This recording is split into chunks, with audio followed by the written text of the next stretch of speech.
E por falar em desconforto e transtornos para a saúde, o tempo seco e a baixa umidade do ar contribuem para a ocorrência de várias doenças. De acordo com pesquisas, 35% da população mundial sofre com problemas relacionados à alergia e doenças chamadas sazonais, aquelas que afetam a população em determinadas estações do ano. Sobre essas doenças, eu converso agora com a otorrinolaringologista, doutora Leda Maria Vieira Carneiro, que está aqui comigo no estúdio. Uma boa noite, doutora Leda. Boa noite, Daniela. Muito obrigada, viu, com vocês. pela presença. Essa época do ano é difícil, né? A quantidade de pacientes no consultório aumenta. Explica pra gente. Aumenta. Nesse período do ano, desde o inverno até esse período de outono, a umidade relativa do ar fica muito baixa. E essa baixa umidade relativa do ar, ela predispõe uma quantidade de partículas suspensas maiores, tanto de poeira quanto de pólen. E, além de tudo isso, que isso provoca as rinites alérgicas, que são fatores predisponentes para muitas doenças respiratórias, como sinusites, como os bronquites, provocam também ressecamento da mucosa do olho, dando conjuntivites também nesse período do ano. Então, se a gente for falar das doenças mais comuns, a gente poderia destacar a rinite e a conjuntivite. E a conjuntivite, e essas trazem consigo uma série de outras patologias também.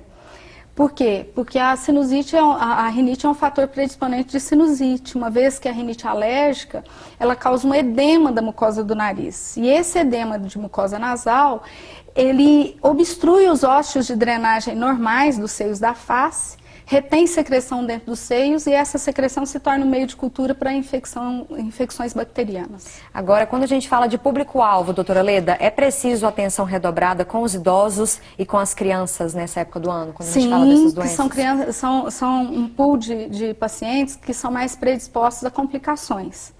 A criança, por exemplo, as vias respiratórias são mais estreitas e pelo tamanho próprio da criança, as vias respiratórias são mais estreitas e o edema se torna mais acentuado em função desse processo mais estreito, dessa anatomia mais estreita. Agora você tocou num ponto importante, que é a questão das complicações, né? Então quer dizer que essas doenças, se não forem tratadas, podem provocar aí complicações mais sérias. Por exemplo, uma sinusite também não tratada, uma coisa puxa a outra, né? Então é por isso que é importante a gente dar essas dicas aqui. Na criança, a sinusite é uma doença super banal, ela passa muitas das vezes despercebida pela maioria dos familiares, a não ser quando ela tem uma tosse irritativa, uma dor de cabeça, na criança uma tosse irritativa.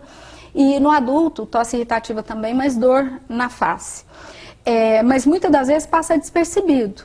Só que quando ela complica, as complicações normalmente são sérias, Daniela. Ela pode causar uma celulite periorbitária, ela pode causar uma meningite, uma otomastoidite, que são complicações mais sérias e que requer um cuidado maior com internação e às vezes até uma medicação, nesses casos, cobrindo até meningite mesmo. É importante, né? Isso é muito importante. Agora, então, para a gente finalizar, quais as recomendações, doutora Leda, nessa época do ano, para a gente não sofrer tanto? A gente sabe que são várias. Primeira coisa, hidratação via oral. Hidratar bem, todo mundo tomar bastante líquido, principalmente água mesmo, sucos naturais, porque os sucos artificiais e refrigerantes também, eles têm muito açúcar e acaba desidratando um pouco também. Dá mais sede. Dá mais sede ainda. Então, sucos naturais e água, hidratar bem. E as medidas ambientais, que a gente fala muito, que colocar vasilha com água no quarto, colocar toalha molhada no quarto, tudo isso ajuda, mas são medidas que normalmente a toalha, por exemplo,